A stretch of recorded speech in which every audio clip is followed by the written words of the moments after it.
Good morning Chitkara student. मैं Harjinder Pal Singh Saini, form instructor mechanical department. जैसा कि मैंने आपको पिछले वीडियो में बताया था कि आज हम वेल्डिंग के बारे में बताएंगे।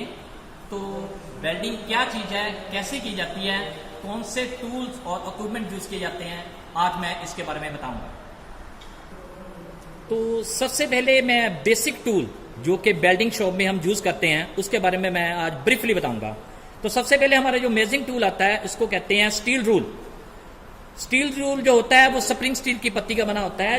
अगर आपके पास 12 इंच का स्टील रूल दिखाई दे तो उसको हम स्टील फुट रूल कहते हैं। इसके अंदर इंच और सेंटीमीटर होते हैं। इसमें 12 इंच होते हैं और 30 सेंटीमीटर होते हैं। इससे हम छोटी जॉब के ऊपर मार्किंग करने के लिए हम स्टील रूल का यूज करते हैं। इसके बाद हम जो दूसरा टूल यूज करते हैं ये वाला, इसको कहते हैं मेजरिंग टेप। इसको कहते हैं मेजरिंग टेप। इसका मेन मकसद क्या होता है कि जितनी भी हमने किसी भी लंबी जॉब की मार्किंग करनी हो तो फिर हम इस टेप रोल का यूज करते हैं। ठीक है। नेक्स्ट जो हेक्सा, ये जो हेक्सा होता है ये दो प्रकार का होता है। एक होता है एडजस्टेबल और एक होता है फिक्स टाइप। ये जो आपके सामने मैं दिखा रहा हूं ये है फिक्स टाइप। इसमें मैं पार्ट के बारे में बता दूं। इसको कहते हैं विंग नट, इसको कहते हैं स्टैंड और इसको कहते हैं पिन। ये इसकी बॉडी होती है जो कि माइल्ड स्टील की बनी होती है और ये हैंडल होता है। ठीक है, जो लकड़ का भी होता है, वुड का भी होता है या प्लास्टिक का भी होता है। और इसके बीच में जो ब्लेड हम फिट करते हैं, जब भी ब्लेड आपने फिट करना है इस चीज का ध्यान रखना कि ब्लेड के जो टीथ है वो हमेशा फॉरवर्ड विंग नट की तरफ होने चाहिए। तो जब भी हमने कटिंग टूल यूज करना है तो हैंड हेक्सा हमने यूज करना है। इसके बाद फाइल, ये जो फाइल है ये according to shape, according to length, according to teeth और अकॉर्डिंग टू कट के आधार पर होती है। सबसे पहले मैं आपको ये बता दूं कि इसको शेप या क्रॉस सेक्शन कहते हैं। क्रॉस सेक्शन के आधार पर ये जो फाइल होती है 8 प्रकार की होती है। कौन कौन सी होती है? एक होती है फ्लैट फाइल, एक होती है हैंड फाइल, एक होती है स्क्वायर फाइल, एक होती है ट्रायंगल फाइल, एक होती है राउंड फाइल, एक होती है सेमी राउंड फाइल, एक होती है नाइफ एज फाइल और एक होती है diamond file, according to cross section और शेप के आधार पर। नेक्स्ट आ जाओ कट के आधार पर। कट के आधार पर फाइलें 3 प्रकार की होती है। एक होती है सिंगल कट, एक होती है डबल कट और तीसरी होती है रास्ट कट। ये जो रास्ट कट फाइल होती है वो कारपेंटरी में यूज की जाती है। ठीक है। नेक्स्ट आ जाओ लेंथ। लेंथ के आधार पर ये जो फाइलें होती हैं ये मिनिमम 6 इंच और मैक्सिमम 14 इंच के आधार पर होती है। ठीक है। नेक्स्ट आ जो टीथ, टीथ के आधार पर जो फाइलें होती हैं rough, coarse, bastard, second cut, smooth और डेड स्मूथ के आधार पर होती है। और फाइल की जब भी लंबाई या उसका साइज हमेशा टिप से लेके हील तक लिया जाता है, क्योंकि ये जो अंदर टैंक है ये इंक्लूड नहीं होता। ये कार्बन स्टील और हाई कार्बन स्टील की बनी होती है। नेक्स्ट आ जाओ ट्राई स्क्वायर। ये जो ट्राई स्क्वायर है इससे हमने जब भी किसी जॉब का राइट एंगल नापना हो या 90 के डिग्री कोण के ऊपर हमने इसके ऊपर काम करना हो तो ये टूल हम यूज करते हैं। इसके 2 पार्ट होते हैं, एक होता है ब्लेड और एक होता है स्टॉक। ये जो ब्लेड होता है ये स्प्रिंग स्टील की पत्ती का बना होता है और ये जो स्टॉक होता है 3 चीजों का बना होता है, कास्ट आयरन, एल्यूमिनियम और ब्रास। लेकिन ये फिलहाल कास्ट आयरन का है। नेक्स्ट है जो हैमर। ये जो हैमर आपको दिखाई दे रहे हैं ये 3 प्रकार के होते हैं। एक होता है बॉल पिन हैमर, एक होता है क्रॉस पिन हैमर और एक होता है straight pin hammer. Ball pin आप कैसे देखोगे कि ये बॉल पिन है? जिसकी पिन राउंड, सेमी राउंड और गेंद की तरह हो इसको हम बॉल पिन कहते हैं।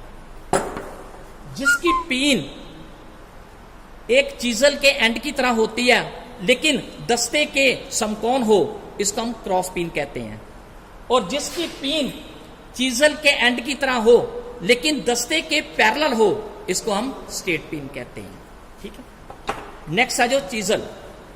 ये जो चीजल है जब भी हमने वेल्डिंग करनी है तो उसके ऊपर जो वेल्डिंग डिफेक्ट आते हैं जैसे स्पैटर हो गए तो इसको हमने चीजल और हैमर से उस स्पैटर को हमने कट करना होता है। नेक्स्ट है जो वायर ब्रश।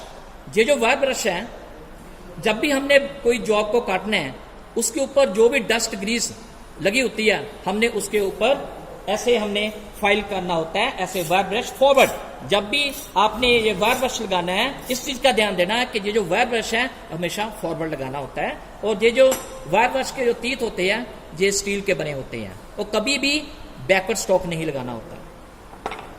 जब हमने मार्किंग करनी है तो कभी भी चौक का हमने यूज नहीं करना होता है, क्योंकि चौक एक तो मिट जाता है, दूसरा इसकी थिकनेस ज्यादा होती है। कभी भी चौक नहीं यूज करना। जब भी मार्किंग के लिए आपने कोई टूल यूज करना है तो इसको कहते हैं स्क्राइबर। स्क्राइबर से आपने मार्किंग टूल यूज करना है मार्किंग के लिए। ये दो प्रकार के होते हैं, एक होता है स्ट्रेट स्क्राइबर और एक होता है क्रॉस पिन, ठीक है। और ये जो क्रॉस होता है वो 90 डिग्री परपेंडिकुलर होता है, और एक होता है स्ट्रेट जो कि स्ट्रेट लाइनें लगाने के लिए यूज किया जाता है। ये हाई कार्बन स्टील और कार्बन स्टील के बने होते हैं और इनकी ग्रिपिंग की होती है। नेक्स्ट है जो, अगर आपके पास टूटा हुआ ब्लेड है तब भी आप इसके साथ मार्किंग कर सकते हैं। नेक्स्ट है जो टोंग। जब भी हमने वेल्डिंग करनी है तो कभी भी गर्म पीस को आपने हाथ नहीं लगाना, और ये सेफ्टी है कि जब भी आपने उस जॉब को उठाना है हमेशा टोंग से उठाना है ताकि आपका हाथ सेफ रहे। ये एक सेफ्टी प्रिकॉशन में आता है। नेक्स्ट आ जाओ चिपिंग हैमर। ये जो वेल्डिंग का मेन टूल है, जब भी आपने वेल्डिंग करनी है तो वेल्डिंग के ऊपर स्लैग जमी होती है जिसको हमने चिपिंग हैमर से उतारना होता है। तो इस टूल से हमने चिपिंग हैमर से स्लैग उतारनी होती है, ठीक है। नेक्स्ट है जो ग्लव्स। जब भी आपने वेल्डिंग करनी है एक चीज का ध्यान रखना, हाथों की सेफ्टी के लिए हमेशा ग्लव्स यूज करने होते हैं। उसके बाद शरीर की सेफ्टी के लिए ये लेदर एप्रन यूज करने होते हैं, ठीक है जी। ऐसा ये एप्रन होता है। उसके बाद आ जाओ वेल्डिंग स्क्रीन, इसको फेस शील्ड भी कहते हैं। ये सबसे बड़ी हमारी फेस की ये सेफ्टी है। जब भी आपने वेल्डिंग करना, एक चीज का ध्यान रखना कि वेल्डिंग को कभी लाइव नंगी आंखों से नहीं देखना, क्योंकि उसके बीच में दो प्रकार की रेस निकलती है, एक अल्ट्रा वायलेट और एक इंफ्रारेड रेस, जो कि दोनों हमारी आंखों के लिए हानिकारक होती है। तो ये जो वेल्डिंग स्क्रीन आपको दिखाई देती है, ये हैंडल से पकड़ के आपने फेस के सामने रखते हैं। इसको वेल्डिंग स्क्रीन भी कहते हैं, फेस शील्ड भी कहते हैं। और ये जो आपको ब्लैक शीशा दिखाई दे रहा है, ये हमारी आंखों के लिए सेफ्टी है। इसके आगे पीछे प्लेन शीशा लगा होता है जो कि इस शीशे की सेफ्टी के लिए है, ठीक है। उसके बाद आ जाओ इलेक्ट्रोड। ये जो आपके सामने इलेक्ट्रोड दिखाई देता है, ये दो प्रकार के होते हैं।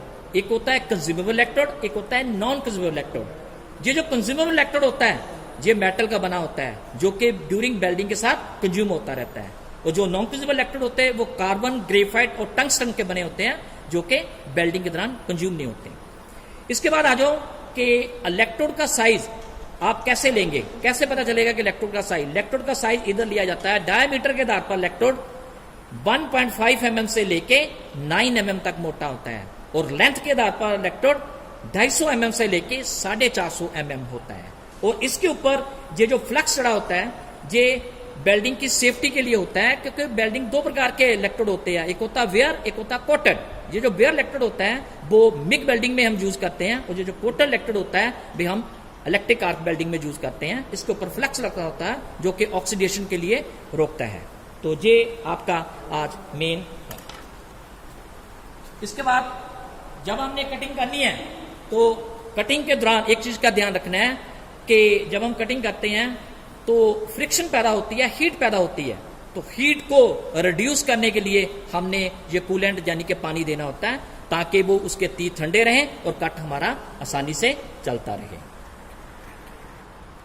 तो बेटे आज जो मैंने वीडियो में बताया है, तो आपने वीडियो देख के जो वीडियो के नीचे सब्सक्राइब करना मत भूलना, और साथ में आपने अगर आपको वीडियो अच्छा लगे तो आपने वो थंब दबाना है। तो जैसा भी आपको ये वीडियो लगा उसके बारे व्यूज मेरे आपने व्यूज बॉक्स में डालने हैं। Thank you very much.